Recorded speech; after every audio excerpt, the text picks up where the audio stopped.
La grande idée qu'il y a derrière le Lean, c'est que si on veut être capable de faire face à tous les changements qui arrivent, le seul moyen d'y arriver, ça n'est pas de prévoir tout ce qui peut se passer, de le mettre dans les processus, c'est de former les gens à le faire. Et pour ça, on les entraîne régulièrement au travers de ce qu'on appelle la résolution de problèmes, mais le mot problème étant pris dans un sens très positif, il s'agit juste de réduire les écarts qu'on a entre ce qu'on voudrait et ce qu'on a en réalité. Et ça, c'est le fondement du Lean par le développement des personnes.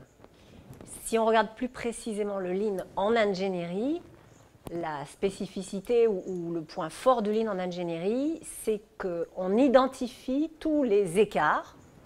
de connaissances que les équipes ont pour leur apprendre à réduire ces écarts. Et le premier des écarts qu'on cherche à réduire, c'est comprendre réellement la connaissance dont on a besoin par rapport aux véritables attentes du client.